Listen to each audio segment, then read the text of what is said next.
Welcome to another edition of TM3 Impact. Today, I have Cleopatra Talos. She is a broker associate with Cibolo Creek Realty. Cleopatra, thank you for being on TM3 Impact. Thank you for the invite. Yes, here we go. Well, listen, we always start with the same question. I just need to know, tell me your San Antonio story. How did you come to live in this amazing city or the area? Cliff Note version.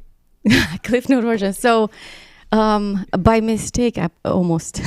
Okay. We were, my husband and I were stationed overseas. He was serving a diplomatic assignment at the U.S. Embassy in Bucharest, Romania, of all places. And COVID hit, and his assignment was coming to an end, and we had a choice to come to States or stay longer if we wanted. But we decided, among all the COVID unknowns, let's go back to the States. When these federal employees have a choice to go back to their home desk, his home desk would have been Washington, D.C., back to headquarters, or pick another spot. And my husband has these bright ideas about always looking for a more interesting next position. And he found this position here in San Antonio that he was very interested in and said, hey, how about San Antonio? Yes. And I had been to San Antonio many times. Really? Back in my younger years, I worked for a jewelry brand, and I would come to this Neiman Marcus here at La Cantera for the day to re-merchandise, to do a trunk show, have my nice lunch, and then the chauffeur took me back to the airport, and I left. So I thought San Antonio is La Cantera. Yeah, that's right? it. That's all it was. It was great. So anyway, we arrived. I don't know why my eyes. So we arrived 2020. Okay. July of 2020 on the 13th. During COVID. I should have known. The 13th. July 13th. Okay, I already know where this is going. Keep going. 2020. And this was before COVID. Sorry, this was before COVID. Yeah. 2020. 2020. Yes. So the world shut. Yeah. Romania was shut. Yeah. We get PCS on a direct flight in a way, or we get out of there and make it to Houston, rent a car because our other flights got delayed. Okay. And we have 2 kids, 12 luggages, this minivan, drive from Houston to this area, and he says, well, now we're gonna have to be quarantined at this one hotel in Bernie. It's called the Bevy Hotel. Lovely hotel, but 2 kids, one was in going into 6th, one was going into 1st, and you were quarantined in one room with 12 luggages. It gets a little So y'all only you couldn't get 2 rooms? You only had 1 room? You have to be quarantined so you don't pass the leprosy, So we're in there for 2 weeks. And I finally lose my mind. I said, you know what? Arrest me. These kids ran out of underwear. Yeah. I'm not doing laundry in this sink. Yeah. I'm going to walk over to this Walmart. Yeah. So that's my first impression of Bernie and the greater area. Yeah. Walking from the Bevy to that. I know exactly where it is. So then I said to him, have you lost your mind? Is this are we still traveling to your post, or is this is where we're at? Yeah. For how long? For 3 years. 3 years. Okay. Where's Trader Joe's? Well, Trader Joe's is that way. Okay. Let's go. Let's just go take a run. Let's look, see what's in Bernie. Yeah. And then I see that people live with goats. Yeah, goat. That's right. Okay. Well, bro, it's not a special event. Yeah. It's not. They live with goats. Yep. So how do we find common ground, right? Yeah. I'm a former classical musician. What am I going to do? Yeah. And I'm one that reinvents herself. So I thought, you know what? I could probably sell some homes. You just thought real estate right off the bat. Estate. I thought real estate, you know why? Because we had to purchase a house. We had 3 months to relocate, and our PCS shipment was arriving. Okay. And when that hits you, it has to have an address to be shipped to. Yeah. And we had the State Department had things for us in California that they kept for years. Some in DC, the ones from overseas. It was all hitting us. Right. So we had 3 months to find That's a house crazy. in 2020, and every realtor knows that was not a good time No. to buy. And so we go look at rentals as well. We meet this one realtor. He had just started the day before, I think. Okay. And we feel so bad for him. So we're like, we got to give him the business. He just started. Yeah. But man, that transaction, you know. It was bad. So that, no, that wasn't bad. I Yes, just thought, you just, you know it what? was new. Yeah, It has to be done better. Yeah, for sure. Now, Sure. every time we moved, and especially when you move overseas, Yeah. overseas there's it's called a community liaison officer at the embassy. Yeah. And that Yeah. community officer knows everything there is to know about that country, Okay. that post, that city. That you need a dentist, they know. You need a gynecologist, they know which one to go, which one not to go. They know everything. So I Yeah. thought, you know what? This home buying experience should be as easy and seamless as it has been for us to relocate so many times, Right. and especially in a different country. And I come back to my country here, and I'm struggling to find a house and Yeah. understand what in the world I'm buying. So that was why I got into real estate. You're 'Cause like, I thought, yeah. well, first of all, it's not the capital of classical music. Yeah. No. And no. I love country music, but I can't do it. Understand. It's too late in life to Right. to change my genre. You're right. I understand. So I said, Yeah. I could do real estate. I mean, if this guy's selling, Yeah. I can sell. Yeah, I love it. Now, so you end up with the goats in Bernie. You end up there. Is that where y'all looked first? Is in Bernie? Is that where you were looking So we first? only knew one person in San Antonio. Okay. That was one of his best friends who works with him for the same three-letter agency. Okay. And we used to be neighbors in California as well. They were in the bureau together for a long time. Yeah. Anyway, so Be Slow, we call him, says Fair Oaks Ranch is the place to be. Okay. So we're in temporary housing at that point in these apartments and start looking around. Yeah. We find something in Fair Oaks. We didn't understand back then that Fair Oaks was its own market in its own way. Now I understand. Yep. I sell Fair Oaks. Yep. But we bought a lovely home in Fair Oaks. We love it. Yeah. I would have And you're still there. and I'm still there. Okay. But have I known what I know Yeah. now about Fair Oaks, I would have probably made different decisions. Interesting. Yeah. Yeah. So you end up. So it's always good to have somebody. But you're right. When you come into a new city, you want to be guided, and it's hard, right? It's when hard. you're when you're doing that. So you're like, I'm going to be a realtor because I want to figure this out, right? But now let's go back, because when you and I talked on the phone, this would have been back in December? Like, no, was it November? It had to be November last year, something like that. It was right before that issue came out. And I could see on the wall, I could see a poster with your name on it. And I was like, hey, wait a minute. Oh, in my office? In your office. In And my I home said, office. I want to know more about that. So just tell people about where you were born and just a little bit about your story on how you ended up coming to the U.S. I think it's beautiful. Okay. Yeah. Let's. Is that this? Oh, yay. Maybe. I love it. I didn't love know it. I have allergies until this morning, but maybe Yes. I do because I'm just getting like the most watery eyes. Oh, yeah. We got something for you. got Yeah. We got it. Oh, Okay. look at this. So, Wow. Okay. Tell me. so What is this? This is beautiful. let's show it. Where's the camera now? So this guy Yeah. over here, Yes. one of our best friends and neighbors in California. We used to live in California. We brought him this from Romania, and they said, "Oh, thank you so much. Is this Romanian Jesus?" Yeah. Like, no. No, that's not. Actually, this is what they call nowadays Dracula. Oh, Dracula. But this is the actual depiction of the ruler from the 1400s. Okay. His Romanian name is Vlad Țepeș. In Okay. English, you would translate that as Vlad the Impaler. Oh, and he interesting. literally Impaled. Impaled. There you go. Yes. Wow. And then, leave it to Hollywood to build a Dracula story. But this is Vlad the Impaler. Okay. Not Romanian interesting. Jesus. Not Romanian Jesus. I love it. I love it. Is it like it's like a dish, right? It's a little Oh, dish, that's yes. cool. Very, very cool. Thank you. You're welcome. Thank you my very gosh. much. That's awesome. Now, where did the Dracula thing come into play? How did that come into play? I don't ask Hollywood. They'll Yeah? make a story out of Okay, anything. that's true. I That have is- to say, I have the utmost respect for the American culture. Here we can sell and entertain. Yeah. anything. All day long. All day long. All day All long. day long. Yeah. That is for sure. Thank you. That is very cool. So you're born in Romania. So I'm born and raised in Romania. Yes, tell me a little bit about that.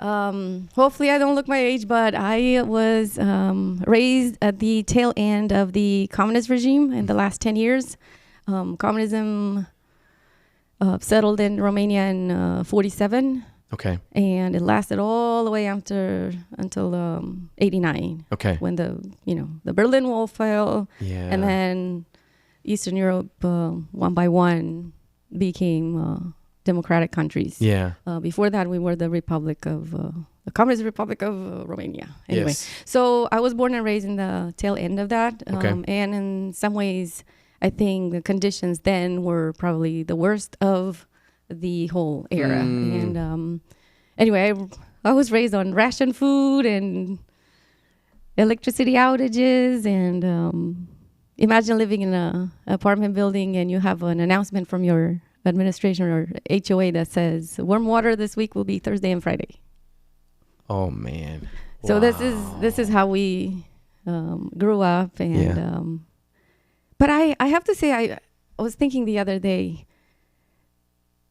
do I have poor memories of my childhood? Do I feel like I missed out? Do I feel like we had the most beautiful memories because we had spent so much time with other people. We didn't have TikTok. We didn't have phones. We didn't have TV, for God's sakes, because the administration would only have 2 channels and they were on only from 8 to 10 p.m. And it was 10 minutes of cartoons and then all propaganda. And at the end of it, they would turn, let's say, a U.S. Movie into a series. Really? They would cut it in parts and censor it to kind of take away a little bit of this American dream life and just show parts of it. So that was it. Wow. You had nothing to do but go out and play with other kids or study. And my mom was one that said, "You'll need to study." Yeah. So talk a bit about your parents, because obviously you said, you mentioned it earlier, you become a professional musician, right? Yes. So talk a little bit about your parents and you had brothers and sisters, I would imagine. How did she instill in you? How did your parents instill in you this desire to be great at something? So back in the day, my parents' generation, I mean, imagine our age right now, and you have a teenager and you're trying to do something. You had 2 choices. You either join the Communist Party and then you had access to better jobs, you would promote, you would be seen. Or you didn't join the Communist Party and you really didn't have any opportunities, right? So my parents did not want to join in the,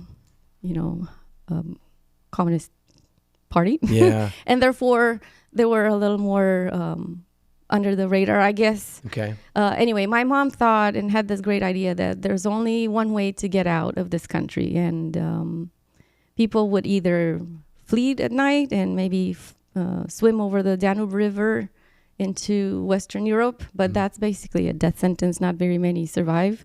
Or you have some sort of an extraordinary talent that the administration will allow you, the regime will allow you to travel abroad. To showcase. So she thought, these 2 kids of mine, I only have an older brother and myself, she only had us 2, said they have to be great at something. I don't care what it is. Can you do the splits? Do gymnastics. Yeah. Do you have are you talented? Let's go be a painter. But luckily both That's funny.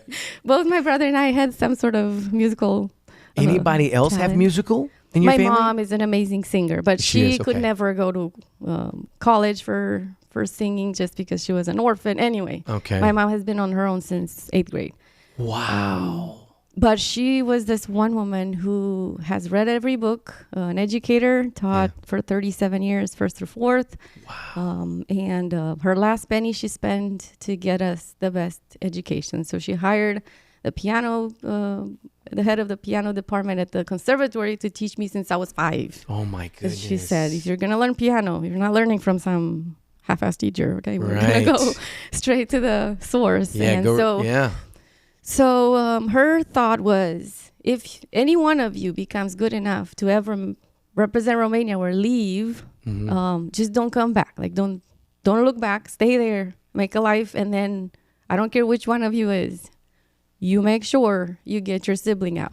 Oh, wow. So, Like, at what age did that start? Like, would she would tell y'all that? I mean, like, not how when young? you're 5, but as you grow older, the conversations are there, and you start to understand why you're practicing so hard to get somewhere. So she had me learn Russian for a while because she thought she was going to send me to St. Petersburg to study ballet. So I took ballet for a while, but then she decided, you know what? I think music is a more ageless profession, and you have a longer performance life, 100%, and more ability to teach, and it translates better to different cultures. So I became a classical musician. So what instruments? I started with piano when I was little, and then transitioned to flute, and later on I started studying classical singing, so canto. Yes. Classical singing. Opera. What's the opera? Oh, opera style. Okay. Very cool. Yeah. Now, so at what point, because there's a point where you just like, that you're really good at something. When did you realize that you were really good at something? When did you realize that?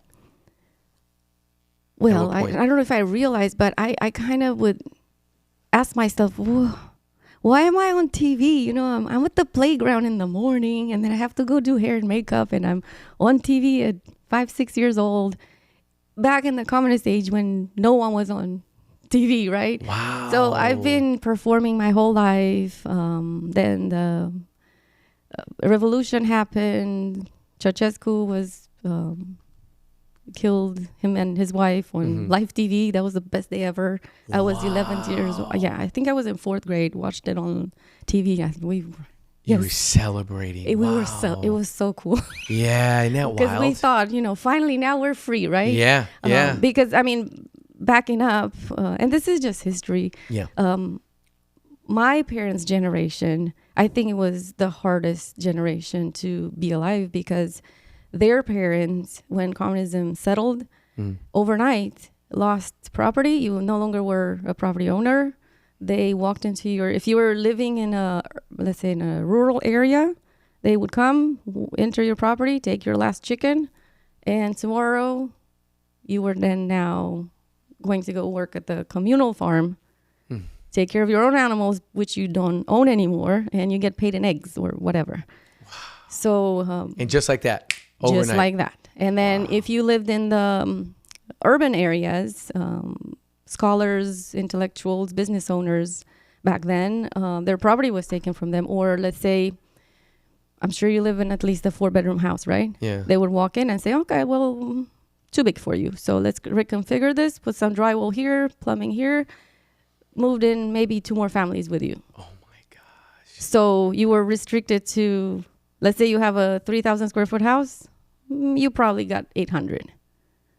Wow. The rest was redirected. Dang. And that happened overnight. Yeah. Very fast. So those 2 generations, my grandparents and my parents, I think they had it the worst. Yeah. So I don't care what life throws at me. It's all about perspective, right? Yes. We have such amazing opportunities, and the ability to reinvent ourselves every day is there. Yeah. You can do whatever you want. Yeah. Right? Yeah, so, 100%. 100%. Now, what did your brother do? What was he good at? I think we got digressed a little bit. No, it was good. No, you didn't. My brother is a classical musician too. He is, okay. He studied oboe, classical oboe. Yep. By degree, he's a oboe, should be a oboe professor, but he owns a little music recording label in California and does also real estate. Does he's in real estate as well? That's cool. But you know what? When you're a musician, for anyone who ever played, that's you, right? So I always think that music for me is my common denominator between my past, my present, definitely my future. Yep.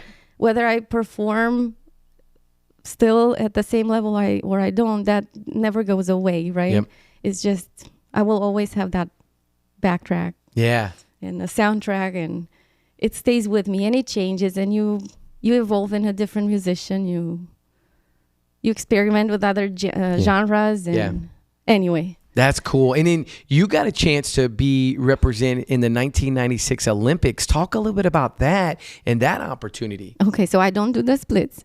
No, you said, that's right. You said no I splits. don't do the splits. That's right. The first time I entered the U.S., I think it was in 95, I had received a scholarship to this summer festival. Okay. Somewhere in like North Dakota. Oh, wow. And I had to go to North Dakota from Bucharest by myself. Wow. And what age were you? This would have been right after 8th grade. Okay, so 13, 14? Yeah. Yep. So I get my plane ticket.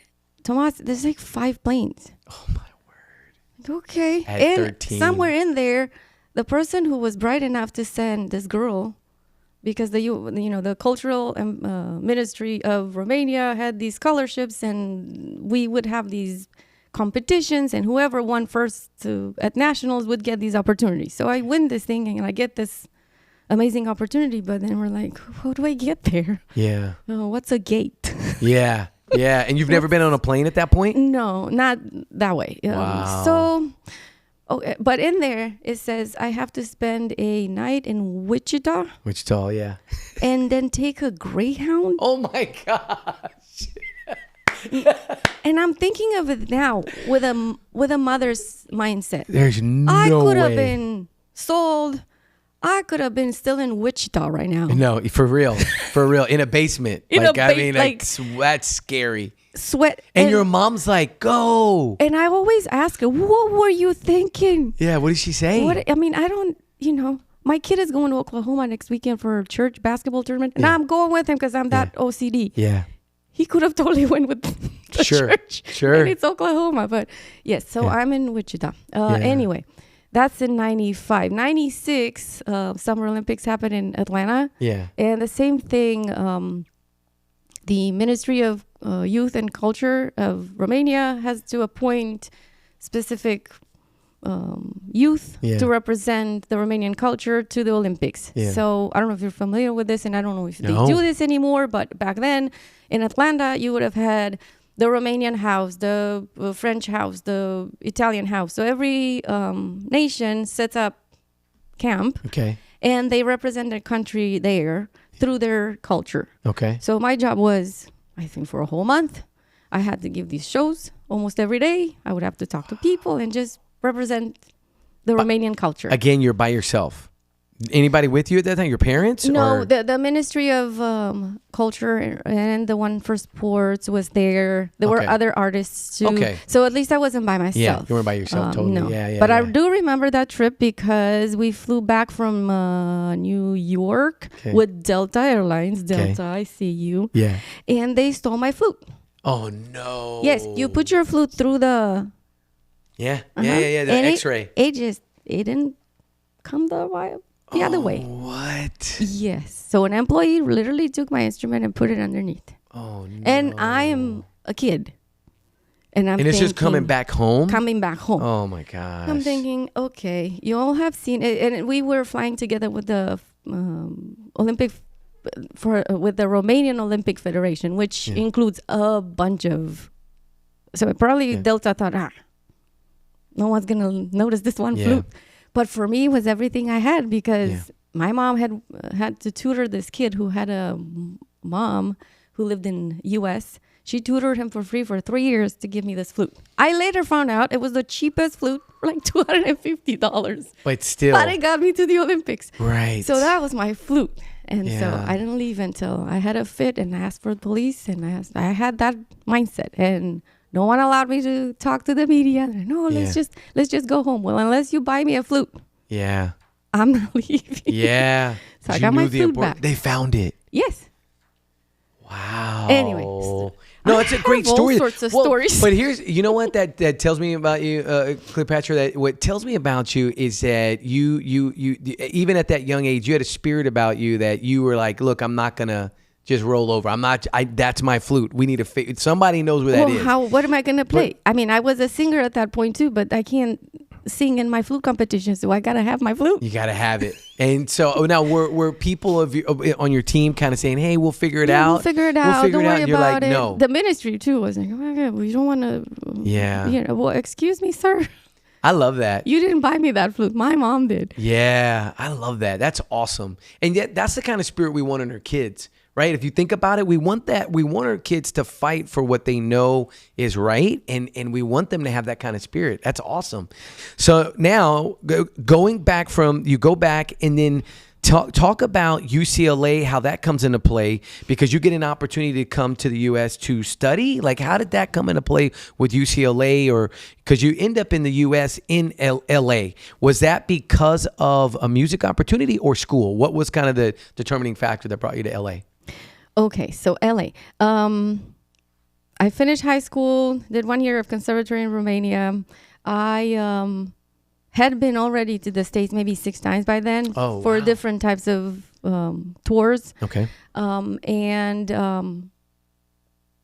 Yes, I studied classical flute my whole. This is my instrument, right? Okay. But I also loved singing. Okay. So I started taking lessons with this very old professor. Her name is Arta. She basically made Angela Gheorghiu, if you're familiar with opera. Okay. Amazing teacher. So she taught me the art of singing. But my mom she's always 3 steps ahead of everything. And she said, you know what? You grew up under the communist regime back then. You really couldn't practice your faith. If you were deemed Christian or anything like that, you could end up in work camp or who knows what. You'd be gone, right? So understand. So I have full understanding. So an openly Christian, that was not possible in Romania truly. at that time. And it's sad because Romania, was under the Ottoman Empire for hundreds of years, and we kept our language and we kept our faith. Yeah. And yet you have these people with a new mindset that just want to remove every human factor out of humanity. Yeah. So I grew up, we're Orthodox. Romania is basically Orthodox, kind of like Catholics, and you cross yourself, right? When you, but in order for you not to give away that you are or you're not Christian, I grew up making the sign of the cross with my tongue, with my mouth closed, so no one knows when you're praying. And that just that's powerful to think about, that because we in America openly, you can openly, there's never a point where I've ever thought about not being openly able to talk about or think about my faith. Yes. And you lived in an area where that was to the point where you had to make the sign of the cross with your tongue. That just blows my mind. Yeah. And that's in my lifetime. It's not some book you read. Right. Right. So my mom said, okay, well, life may take you elsewhere. And we're not Bible thumpers. I'm not going to throw verses at you. We're not. Yeah. But she wanted us to know that we're never alone. If anything, just know that you're never alone. And you have to have some sort of connection. Yeah. So she knew that I was getting so much exposure with my classical music. I would travel. I've been traveling for, a couple months at a time since I was in 6th grade. I would go on tour, and she said, you know what? It's time for you to be exposed to something else too. So without my understanding why she made me do that, she said, hey, this is this most amazing opportunity for you to sing for the National Children's Chorale for the Romanian Patriarch. The Patriarch is basically the head of a church in a Orthodox country. Okay. So I wouldn't say the Pope, because there's no Pope in the Orthodox religion, but in it's the highest level. It's the highest level for that country, right? Yep. Okay. So this cathedral, because I was born and raised in the capital, the cathedral happens to be there. The Patriarch is there. He has his chorale. And my mom says, you need to go sing because of all these opportunities. But her agenda was, if I make her go, who knows, maybe she'll hear the word. Okay. There we go. Yes. So I go audition for them, and, I'm an overachiever. Yeah. Of course, I get the job. Yes, of course. And I become their little soloist in 5th grade. And then I start touring with my flute, and I start touring with this chorale. And I would have to go to monasteries in Greece in the summers. It's just been the most interesting opportunity ever to learn about history, about a different style of music. And Byzantine singing is a completely different ball game than classical or any other genre. It's very meditating style-ish. Yeah. I don't know if that's even a term. Yeah. Anyhow, so throughout the years, I'm still singing for the patriarch. With the advent of, let's say, democracy in Romania, then you have more TV stations pop up. The Orthodox Church also has its own station, has its own radio. So every couple of weeks, you would hear me on the radio on Sunday for the Mass. Wow. And this lady keeps coming to hear me sing and kind of becomes fixated a little bit and finds my mom and convinces her that her sister in LA is some music lover benefactor and she should let me go study in LA and live with her sister and she'll take care of me and so on. So at that point, I had received a full ride to Paris Conservatory to study flute. But this lady says, no, my sister, right, will take care of her. And my mom says, instead of you going to France and you don't speak French, you speak English. Yeah. Not great, but at least you can get by. Yeah. And I'd rather you be with a family that we have some sort of contact with. Right. So that's how I ended up in LA. Now, I end up in LA. Yeah. And mind you, these people would call me and say they have I'm not making this up. Okay. We have a private plane. We have our own box seats at the San Francisco Opera. We're music lovers, all of this. And I was so gullible not to ask them music questions. Yeah. Like, hey, what's your favorite Rachmaninoff piano concerto? Because I would have known with one answer, you know nothing about music. Yeah. But I didn't, right? I trusted them. They came through their sister who was a churchgoer. And then of course your mom is like, hey, this is, this is a good opportunity. Yes, so go. Don't go to Paris. So I send my thank you for the scholarship to Pierre Rivarto was his name, the professor in France. I give that up. Wow. Close that door.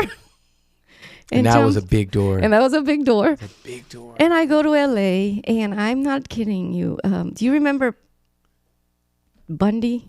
Yes. Peggy Bundy? Yes. Okay. This lady shows up to pick me up with a cardboard that says Cleopatra, and I kid you not, she looked like Peggy Bundy. From Married with Children or the TV show Ted Bundy? Oh, yes. Gosh. I was thinking the Married with Children. No, Ted Bundy. Oh, my God. The perm. Yes. And the overall. And it's year 2000, 1999, actually. Yeah. Yeah. This kind of looks odd. And I honestly said, I introduced myself. I said, this is my, thank you, Cleopatra, and gave him my luggage because I thought they're probably the hired help. Yeah. There's no way. Yeah. Those people are the people with the bluff. Yeah. And I had traveled enough at that point. I'd been around the world to know this doesn't fit the profile. Yeah. And so they pull up a car. We get in this weird, what was it? Like, I forget. Anyway, like a 1980s weird, almost like a drug dealer car. Yeah. Okay. We get to their destination, Anaheim, California. And I had never been to the West Coast, only to East Coast. Okay. Yep. So for me, U.S. was New York. Yeah. Big cities. Big cities. Yep. You get to Anaheim, if you ever been to Disneyland. Yep. It's not a good look. Yeah. Right? Yeah. It's flat. It's very flat. They're not tall buildings. It's different. Yeah. Especially at that time. Yeah. Am I still in America? Yeah. Yeah. Anyhow, so takes me to her house and she opens the door and there's all these people in wheelchairs. Some are drooling, some are just sitting there and thinking, man, this family is in poor health. Wow. Yeah. Yeah. And how many aunts and what is going on? They're all sick at the same time. I'm trying to figure out what is the family unit here? Yeah. Who are these people? And then in there she says, welcome. This is, I made you this room and these are my patients. And all you have to do is just, Rosa takes medication at 10. I don't know, Jim does this at thinking, what do I have to know that? Yeah. I don't, right? Yeah. I'm 19. What is this? And then she proceeds to say, well, no, actually, this is my business, and you're going to help me with this and that. And so I'm a caregiver? Well, may I remind you, I got my flute back. Yeah. So, Yeah. So, ma'am, I don't know you from Adam. I think you probably are confused, and you think you gave someone some opportunity at a better life. Maybe you should have gotten someone from like a rural place or someone that needed this kind of a job. Yeah. You made me give up a scholarship to Paris and said, you're going to help me better my music in LA. This is not bettering my music path. So I asked her, where's the closest Romanian church? I went to church and I said, this is my situation.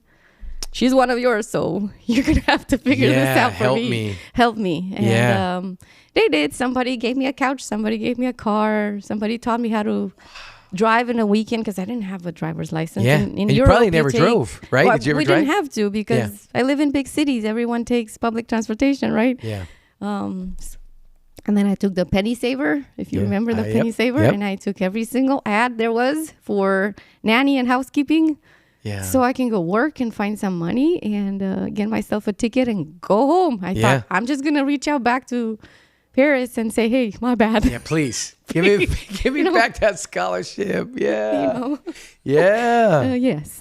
So anyway, I'm on, if you've ever been to California, to that side of town, I'm on State College one day and I see this, because she said, there's no college close to us. I see this big fence. It says California State University, Fullerton. Well, there you go. Yeah. And I had looked into the U.S. system before because I wanted to go to Juilliard. And I understood there's specialty schools and universities. And the head of every university type of school is called a dean. Yep. So I went through, it was October of 1999. I'm walking through campus and asking, excuse me, where's the music building? This way. And then where's the dean's office? This way. I knock on his door. Yeah. And poor guy, he's in his office. I mean, you're the fact that you even got in front of a dean is amazing. Then right? and there. Yeah. Said, hi, sir, my name is this. Yeah. And this is my story, and I want to go to school here. Yeah. And he probably thought I'm either high or not with it, right? Yeah. But luckily, in the U.S., no one kicks you out. No. Because they're afraid of litigation. So I'm sure he didn't have any kind of red button to get security. Right. And said, oh, I have to be nice to this lady. So, sure, you want to go to school here. It's a performance degree. Yes, well, you have to audition. There's a system. There's applications for next year are due on December 1st. I said, no, I need to go to school now. Yeah. And it's October. Because it's October, right? And I'm on a visitor visa, and I want to be a student and all of this. And he said, okay. And I said, I'm afraid I'm available to audition tomorrow. Yeah. Tomorrow? Yes, okay. We'll come back tomorrow. He probably thought, sure, you're gonna whatever come back. drug she's on is going to wear off, and she's gone. Yeah. But and how long had you been in at the States at that point, from the time that you got to the house and then from... Maybe 2 months. 2 months, okay, a couple got of it. months, okay. Yes. So, but again, in true U.S. fashion, he thinks, well, what if she comes back? Yeah. I have to keep my word. Yeah. Poor guy builds a whole jury by next morning. I said, I'll be back at 11. He did ask me, do you need a pianist to accompany? Sure. Has a full-on piano, has the auditorium set up, has the band director there, the woodwind director there, the flute professor himself, and the accompanist. That's amazing. Go ahead and play, ma'am. Yeah. So, and you had your flute. and I had my flute. Now, was this the same flute? The same flute. You got to be kidding me. The same flute.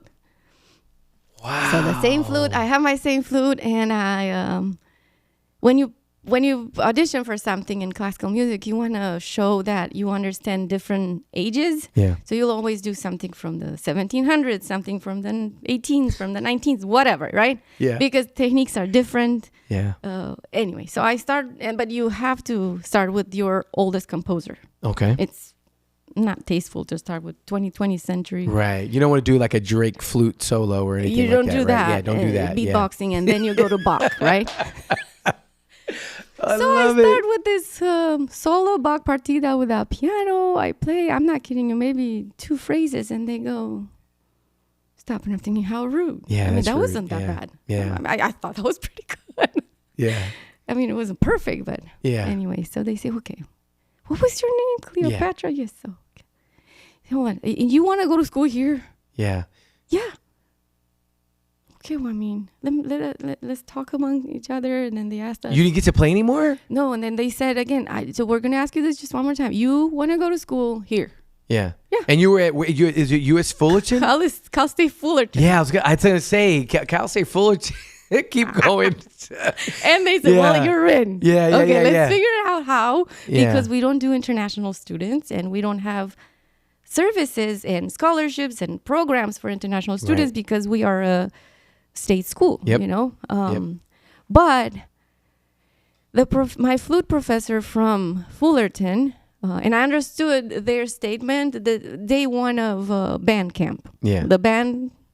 Yeah. Yeah, they didn't have an orchestra. I mean, where are the Oh my violins? gosh. Why are there 50 flutes here? Yeah. What kind of cirque show is this? So it was basically like a marching band, It right? is- Style. It's a great school, but it's Yeah. more for maybe educator. Yeah. Yeah. So I'm in band for the first time ever in my life. I'm thinking, okay, That's got to be that's a a lot wild of flute, experience. man.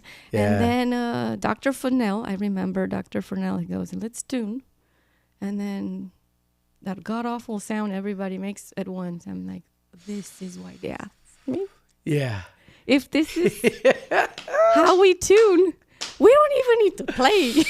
Oh, that's so wild. But then I met my professor, and my professor, Cindy Ellis. We keep in touch till today. Really? She was my saving grace. Yeah. And this woman went to the local Philharmonic and said, listen, I have this student. She's doing all she can. She rides buses, works as a housekeeper, works as a nanny, does whatever she can to do this. And she can't sustain this. And as a state school, there's nothing I can do.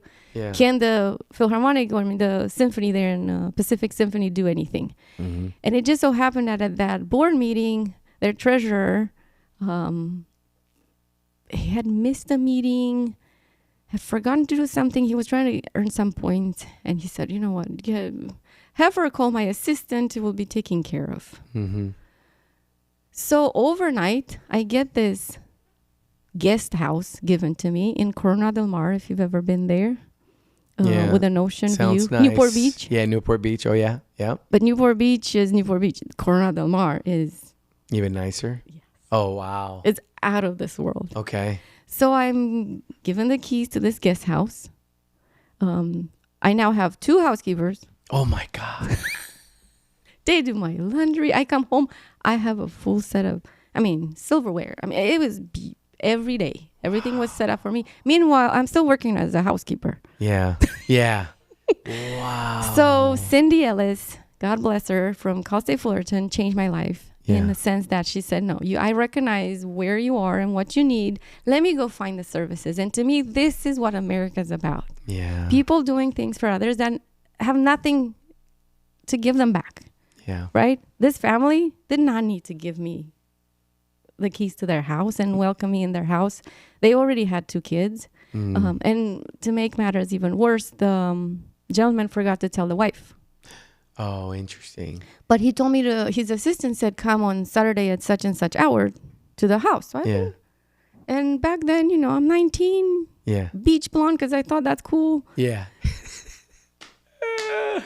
and the wife was like, who are you? Yeah. Wait, and yeah. she was actually in a corporate dinner. They Okay. had people over. Okay. These people were, okay. And the housekeeper comes in and says, in the middle of their event, okay, we won't name any names. There's a Cleopatra here to see you. Okay. And he forgot, I could see, he's like, oh, yeah. Yeah. Yeah, please welcome her in front of everyone. Wow. All of their friends. And Yeah. back then, they were maybe our age now. Yeah. Yeah. So yeah, you yeah, could think that your husband went crazy. Yeah. Yeah. Yeah. Yeah. For 100%. Like, what sure. is wrong Yeah. with you, right? Yeah. And then he goes, names the wife and says, this is Cleopatra from Romania. She plays the flute. She will be moving into the guest house. Oh my God. Years later, because we became like family, right? And sure. Till today, we talk like we're like family. Yeah. So the wife tells me years later, I didn't know. Do I kill him then? Do I kill him later? Yeah. I mean, we still have the kids to raise. I'm trying to figure out what is going on here? That would be wild. Who is this bitch? Yeah. What is? Yeah. So anyway, we become wild. like family. And if we went to Beaver Creek on a private plane to go skiing and they bought their daughter purple outfits for the ski, they bought me the same thing. These people treated me like their kid. Wow. Until today. That's even when we were amazing. serving overseas, the gentleman came to visit us post, and we're like family till today. Okay, so this is kind of interesting because you were promised a family with a private plane. You were promised a family that was going to take care of you, and here all of it comes back around. Just by you seeking, like knowing I need to get educated, I need to grow, and you're because you were seeking out opportunity, that thing comes right back to you. Isn't that interesting? I think it's also making right choices and also recognizing that you have to always stay true to who you are. Yeah. Okay. And I love competition. Competition breeds results. But guess what? At the end of the day, you'll never be me, and I really don't want to be you. Yeah. So I think it was just having that power at that age to just know exactly what I really wanted to achieve. And I didn't care how I achieved it as long as it was through hard work. Yeah, and for sure. I didn't care that, before I arrived at this lady's house, I had weekly TV appearances and records recorded and all that, and went from that, because it's kind of a come to Jesus when you go from a high performance life like that to overnight now you're looking at penny saver ads. And you're cleaning other people's houses. And yeah. That would So- be now, during that whole time, what was mom saying? Like, was mom like trying to get you to come back home? Like, was there ever a point where you're like, you know what? I'm just going to go back to Romania. What did mom say? Mom didn't know. Oh, she didn't know. I never told her. You're kidding. No. I thought it would have killed her because she made me make that decision, and I thought it's unfair for me to tell her what I go through because it will kill her.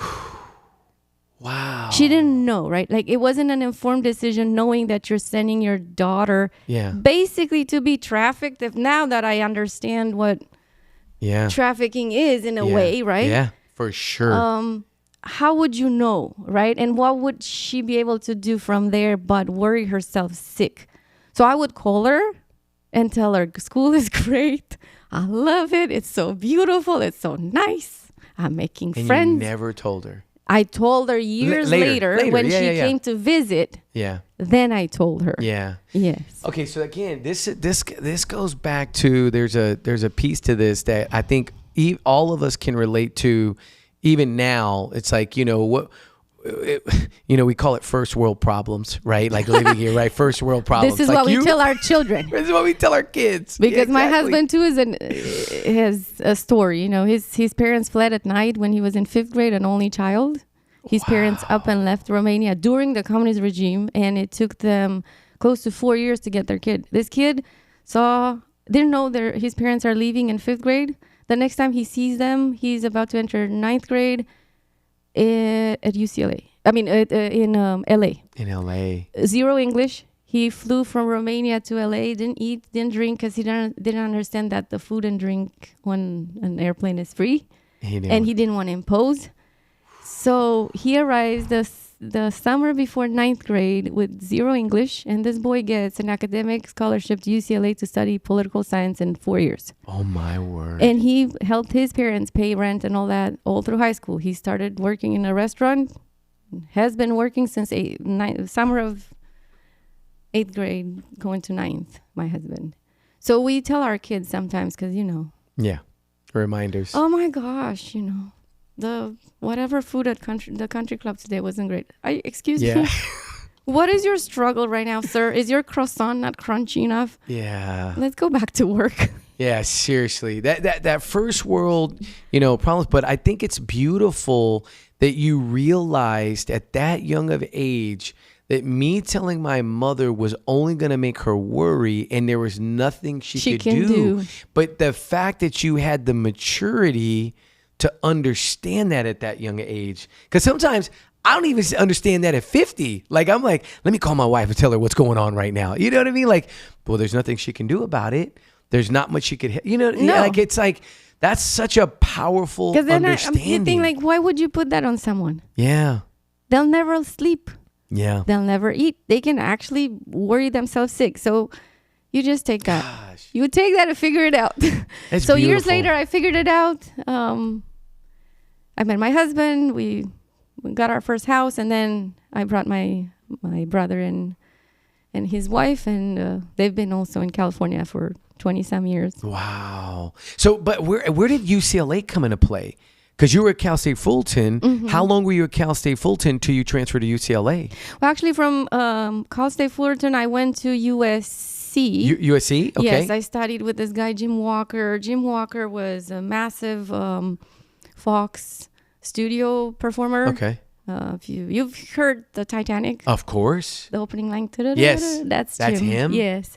So I studied with the most amazing teachers, and Cindy, Cal State Fulton professor, recognized that, hey, room and board is not what you really need. Yeah. You need a better team. Yeah. You need a better arena. You need a bigger arena. Yeah. Go see Jim. So I studied at USC for my artist diploma or certificate, whatever. It's a program for high-end performers. Whoa. Classical. Yes. Very unique. Very unique. Yeah. Yes. And then I forget what year it was, but my host family at that point, the lady decided, hey, I really love, she used to be an interior designer for these mansions in Pelican Hill, and and she said, I think I'm done with that. I love creating my own jewelry. I'm going to create an actual line. Okay. And gorgeous woman, very talented, and she's in a bunch of Neiman Marcuses within 6 months to a year. And then she goes, Cleo, what now? Wow. I know. That's amazing. So she said, hey, listen. And this is the house where she didn't even know you were coming. Mm-hmm. She makes this line. Okay, keep going. And then she goes, and it's not a secret. This line becomes Jude Francis. Her name was Francis. She partners with this lady, Jude. They build Jude Francis. And Jude Francis has been around for 20-some years now. Yeah. Great line at Neiman Marcus. I think it finally got sold and they walked out of it this year. But so I'm the first employee, let's say, for Jude Francis when it was literally just a drawing on a paper. Oh, and my word. When I left the company, my job, I would manage all the Neiman Marcuses nationwide, Nordstrom's, Bentley, Banks and Biddle, Saks Fifth, cruise ships, you name it. It was a cool job. I bet. How big did it get? How big did they get? It's not fair for me to throw numbers, but it was big. I would say it was top 10 in the U.S. So Sheesh. They were That's at the amazing. same level with Judah Ripka, David Yurman, that sort of a Yeah, brand. it's big. So It's it's big. Designer jewelry, not fashion, not fine. Yeah. Yeah. Yes. That's and this super is cool. how, if we go back to San Antonio, Yes. Cleo was ended up no here. longer taking the bus, eating at Carl's Jr. once a day. Okay. Right. Right. Cleo now had a chauffeur pick her up from San Antonio Airport, take her to Neiman's. Cleo did her thing and left and thought, what's the difference between Newport Beach and San Antonio? None. Yeah. Until you moved to Bernie and you got the goat. You got the goats. But you know what, though? I have to say, we lived in so many places and I've traveled the world. People like you find in Bernie, you don't find elsewhere. Yep. People here, I don't know if the whole Texas, because I haven't lived anywhere else in Texas, but people here, like Dr. Seuss says, they say what they mean and they mean what they say. And to me, that's worth more than anything else. And secretly, I do want a miniature Highland cow. Yeah. Okay. Yes. I've seen them. They're cute. They're super cute. They are cute. But I recognize that I work too much. Yeah. My children need me. There's no space in Cleo's life for a miniature Highland cow. It'd be hard. It'd be tough. hard. That'd be hard. I mean, goats maybe. They're cuter and littler. You know, maybe I live goats. in an HOA. Okay, then never mind. And I am very aware of the HOA rules. I'm sure. Okay, so I'm curious. You got to help me because I'm just imagining, this going from this young, beautiful young girl that ends up in LA, right? You end up in a situation where you're like, oh, this is not like I gotta figure out a way. This isn't safe. Yes. It's not safe. You figure out a way to work. Your church helps you. If you were to think about what was it that your mom and dad taught you that gave you the resilience, the grit that you talk about. For those that don't know, Cleo's one of our power players. You talk a little bit about this in our power players. And you can read more about her story on page 115. Look at that power player in the newest issue. What was it that your family instilled in you to be able to survive in that kind of situation? Like to be able to thrive, not just survive. You thrived and excelled. I think watching my mom more than necessarily my dad, my mom is the one that never compromised. And she never put any value on worldly possessions. She could care less. For her, it was, what have you done today to better yourself? What are you going to go to bed today with being proud of? The rest comes and goes. And we don't take anything with us when we go. Mm-hmm. But what have you done today that you can be proud of? And she's one that never, ever made any kind of compromises. She chose to, even though she was an amazing educator, she chose to not go up in rank, not get promotions, not become a professor, none of that, because it meant she would have to join the party to be allowed to even apply. Mm-hmm. And so I think watching parenting is the hardest and the most important job we have. Yep. And that's what I believe. We get this gift to be in our kids' life. Yeah. For as long as God allows us to be there. And it's not my right to be their parent, it's my privilege. Yeah. To be around them and guide them. Yep. So besides all the toys and all the bells and whistles and the coordinated family pictures and all that commercial, I think is these conversations at dinner table that make your child into the wholesome human that will be able to perform later in life. And both my husband and I believe strongly that the most important education is those formative years you have at home. Mm-hmm. And those conversations about literally, doesn't matter where you are. Do the right thing when no one's watching. Yeah.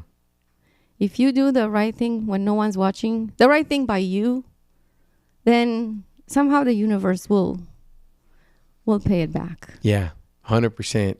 That no compromises. Obviously, you were put in a situation where you could have very easily compromised. Oh, I told you the shortest version. Yeah. I understand. But yeah. And I met my husband in 2000. We've been together, 26 years. He has been a witness to all this. And he'll always say, man. Yeah. How did y'all meet? Tell that story. Oh, we met at church. Yeah. At that Romanian church. Yes. Yeah. He was there with his girlfriend of 7 years.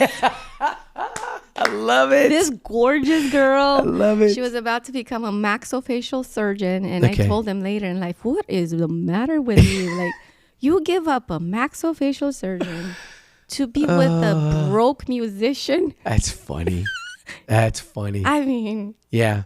Yeah. Do I got it or do I got it? Yeah, well, personality means more. I mean, let's be honest, right? If you and you'll meet him, but when you talk to him about our story, he says, well, I was there with my girlfriend and then this new girl comes in and she sings and she's in the balcony, so obviously I can't turn to look. And it's this most beautiful Christian psalm, it's a chant, it's a very religious exercise. And he goes, and all I could think about, dude, she must be so hot. What's your husband's name? I love it. George. His Romanian name is Cosmin. Cosmin? Yes. Cosmin. So Cosmin, I got a great story for you because guess what? The first time I met my wife, I actually heard her that night sing. No. Yes, 100%. And Christina, we were at a quinceañera.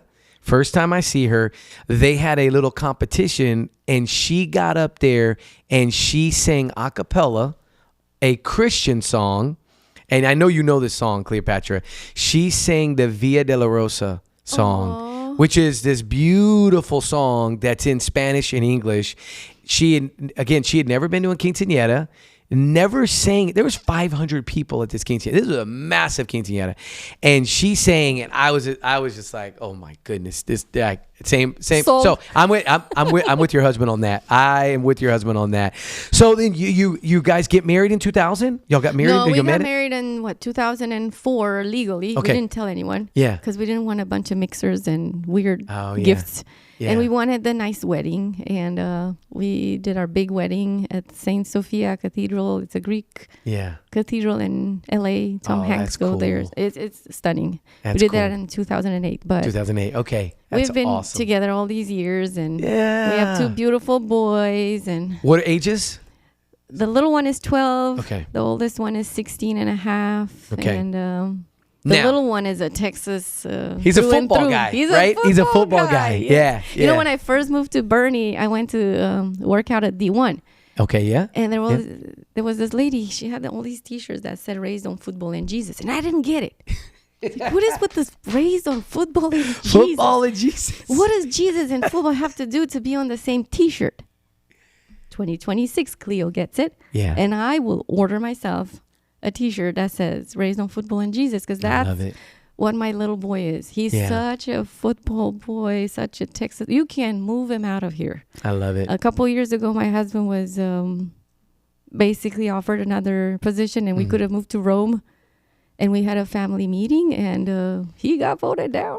Yeah, I bet. By both boys, I bet. By both boys and the mama. And they're like, no, Bernie it is. Because honestly, his career has been so amazing. And I am one to be there for everyone. And I feel like he's making a real difference in his line of work. So I wanted to support him. I wanted to make sure I'm there for my kids. Yeah. I kind of gave up the life stage and the corporate life to focus on our kids when they were in their formative years. Yeah. But I had to reinvent myself. I kid you not. With every one of his promotions, Cleo had to start from zero. New friends, new area, new everything. So right now where I'm at in real estate, I just can't do it again. Yeah. The reinvention. Yeah. The reinvention. And I feel like I've been running a marathon every day to be going from zero to where I got here in 5 years. And you know how it is, this business here and this industry, everybody went to high school with everyone. Yeah. Their circle and their network, and it's what fuels their business. I knew no one. Yeah. I was not aware goats may convey on a contract until I had to write one. And I said to myself, my life has come full circle. That's right. If I am literally talking and writing about goats. I love it. I love it. That's awesome. From Paris to conveying goats. Yeah. Yeah.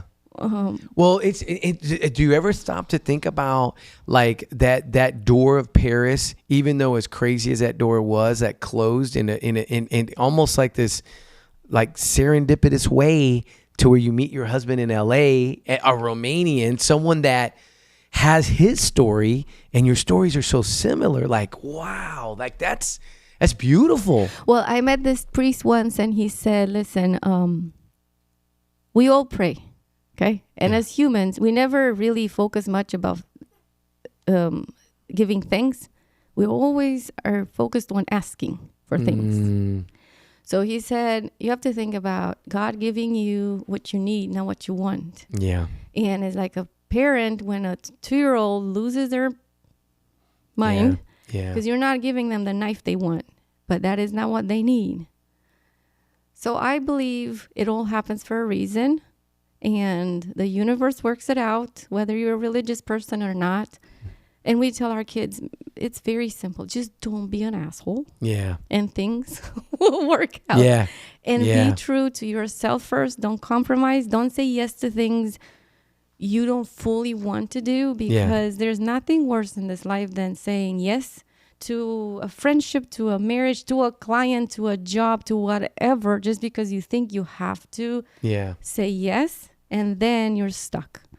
Say yes to yourself and do the right thing when no one's watching, and the rest is just background noise. Yeah, for sure. So what's the biggest, I mean, that sounds like a massive lesson that you're teaching your kids now. I mean, I would imagine they know all the stories, obviously, of growing up in Romania from both you and your husband. They know all those stories. They're fluent in Romanian. We go to Romania often. And they can speak it. Yes. Oh, that's beautiful. I mean, the little one, yes and no. Yeah. But the oldest one speaks, reads, writes.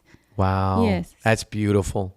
Beautiful. We wanted them to be bilingual just because the English language and the Romanian language are so different. Romanian is like Spanish, so the grammar is so different that it helps you.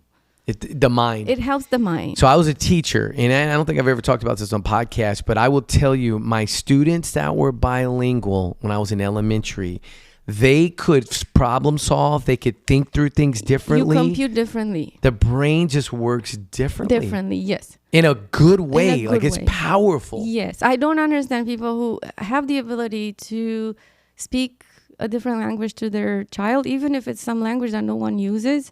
Yeah. Do it, because it helps that kid create different pathways that nothing else can teach. That and playing music, even if you're the worst musician, it helps your brain think differently. Yeah, I love that. So now, do you still get to play? I know it's got to be in you to still play. I chant almost every Sunday at the Greek Orthodox Cathedral downtown. Okay. Playing classical music is like a professional sport. So for me to play flute at the level and the repertoire that I usually play, I would have to still put 2-3 hours every day just to maintain my facial muscles and my diaphragm. So I don't do that much, but I'll go guest perform with various groups once in a while. I miss it. Okay, yeah, I bet. I think I'm gonna go back to it a little bit. Good. But I honestly, as soon as I decided in my mind I'm doing real estate, I've been so focused on learning this business inside and out and figuring it out that I'm not kidding when I tell you, I feel like I've been running a marathon every day, and I'm a very creative person. Yeah, I can't do the systems. How many conversations today? Have you logged them? Have you done cold calling? Have you done the expiries? That is for the birds and for people who are very analytical. I can't be fake. Yeah. Okay, so scripts don't work with me.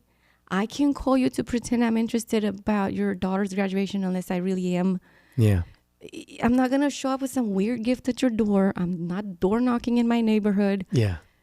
It's just word of mouth and referral. And I'm blessed to have a great business thus far. Yeah. I think no one needs to sell all the homes in San Antonio, like you say. Right. And I believe I just want to offer a concierge white glove kind of service. I want to have quality time with every one of my transactions and people I meet. Yeah. I don't care about the numbers, and the numbers will take care of themselves. But who cares? Yeah. What are we really competing against? Yeah, for sure. Right? Yep. I agree. And they'll take care of it. If you take care of clients, they're going to take care of you. Care of you. And I got really lucky that when I did go into real estate, this is a funny story too. Yeah. So we come from Romania. I'll fast forward it.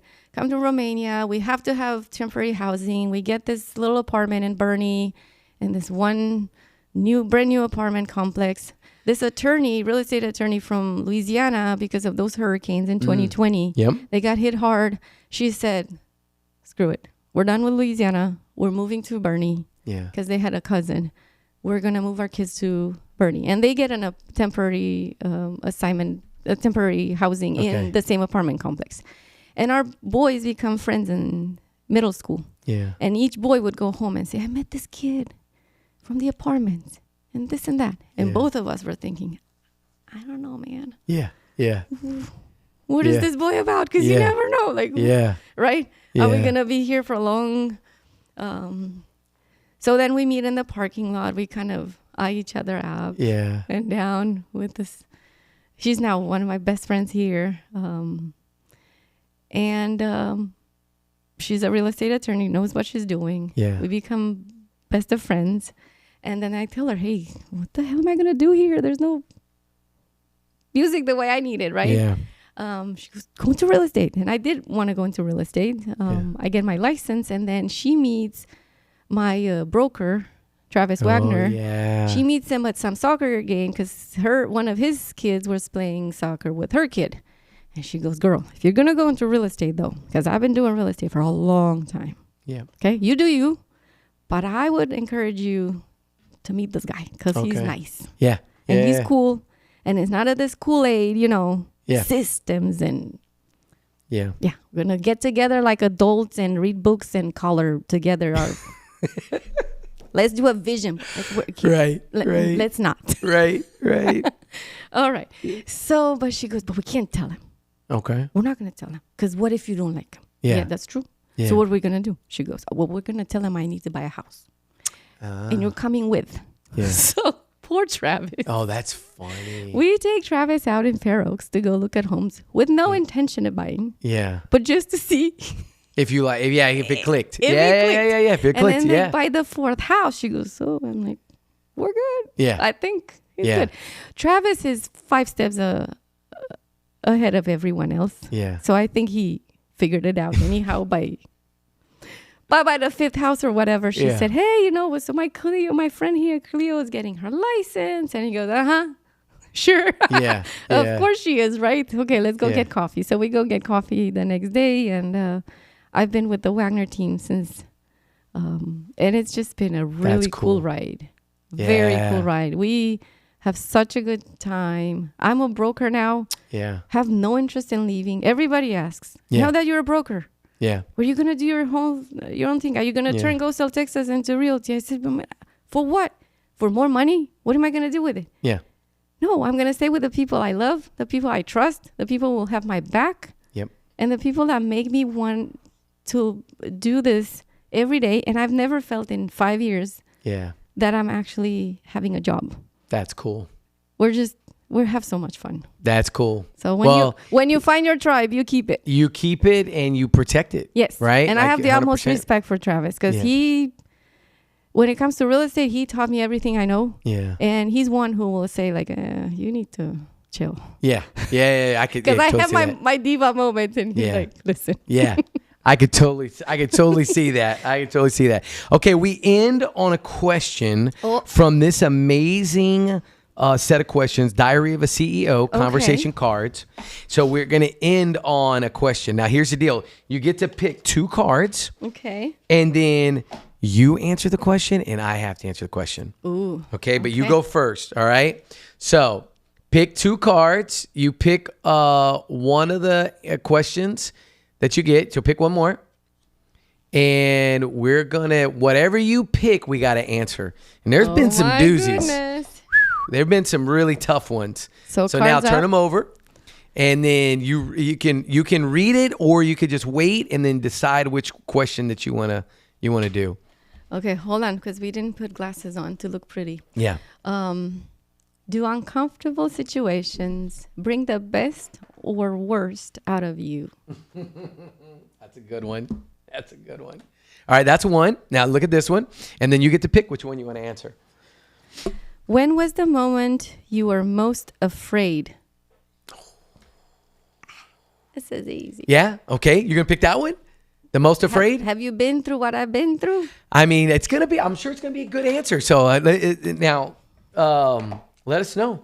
Tell me. I mean, either way, but we'll pick that one. When was I most afraid? Yeah. It would probably be back then in LA when I didn't know where my next meal is going to come from. Where am I going to be a month from now? How the hell am I going to get home if I have to get home? But I've been through other things. Like I didn't think things through in 11th grade, and I was in this on this tour in south of Spain in Malaga, and I had 48 hours between my concerts, and I had this grand idea in 10th or 11th grade.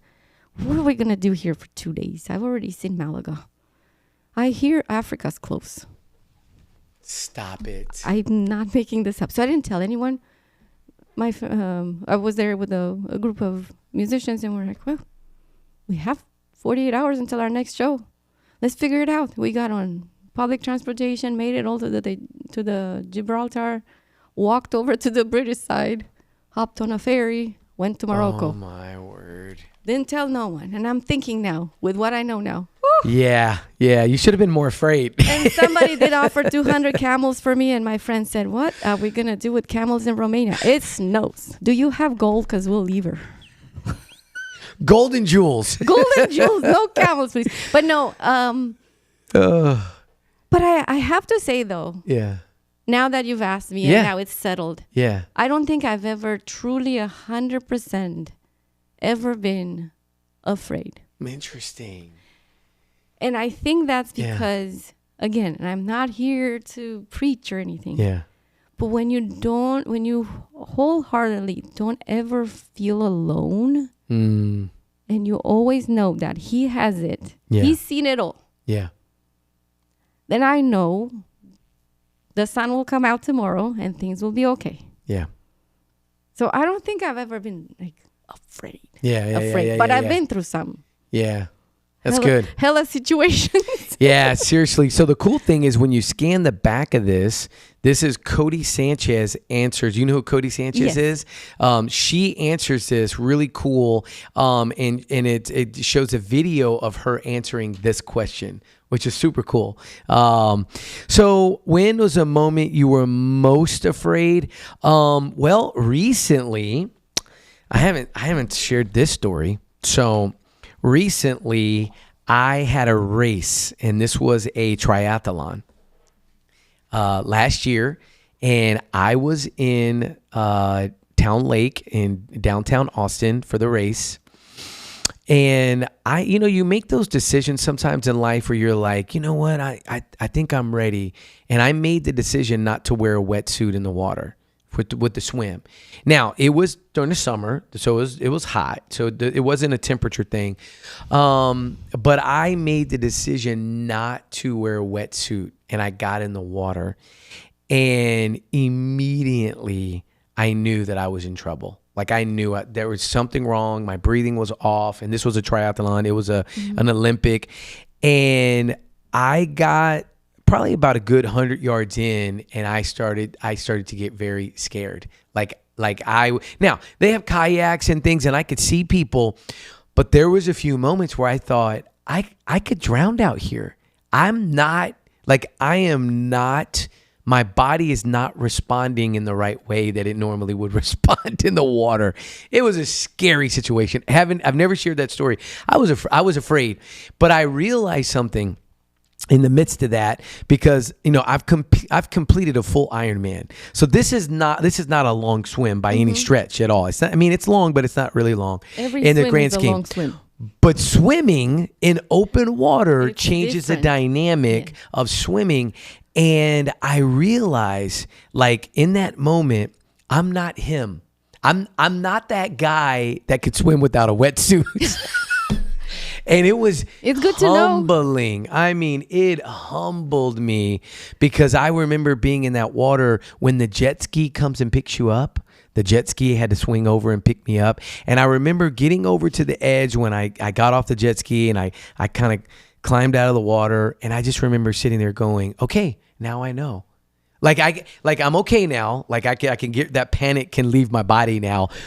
But now I know that wetsuit isn't really important for me. I'm not at the level that I thought I could, to do that. And so that was a moment when I was really afraid. And I've never shared that story.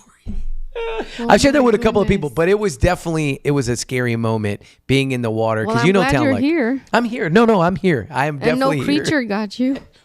Well, it's Town Lake. The only thing that's going to give me is seaweed. Or whatever that. There's literally when you're in there, there's this plant that grows up, and it's huge.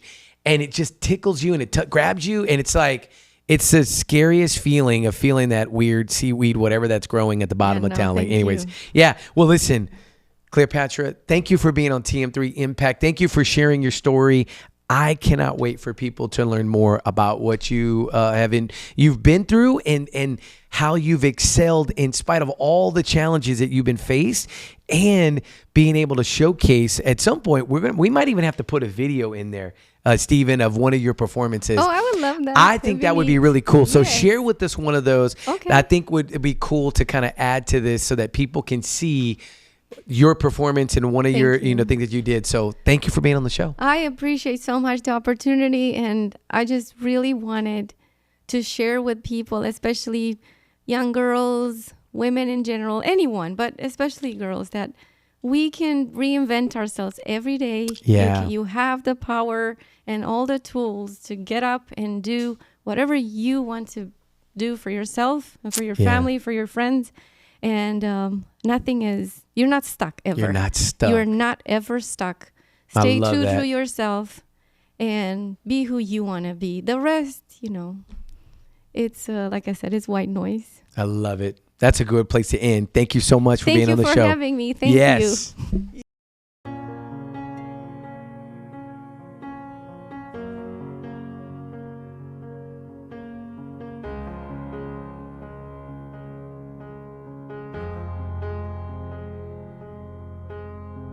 Nu-i nevoie să te ascunzi sub un fort cu mii de straturi.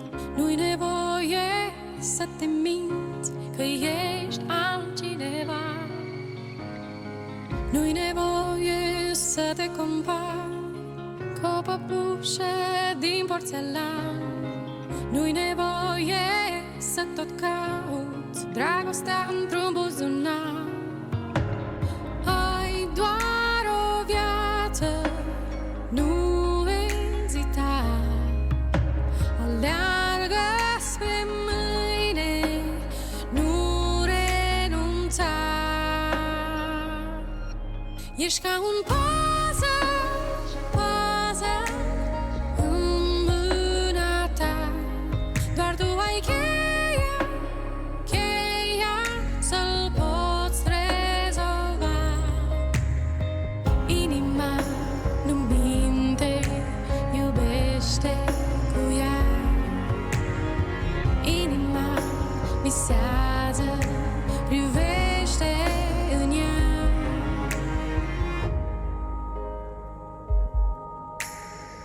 Îți amintești ce visai când erai doar o copilă? Câte vise ți-ai trăit sau câte ți-ai negat? Ai doar o viață, nu ezita. Aleargă spre mâine, nu renunța. Ești ca un puzzle în mâna ta. Doar tu ai cheia să-l poți rezolva. Inima nu minte, iubește cu ea. Inima visează, privește în ea. Ești ca un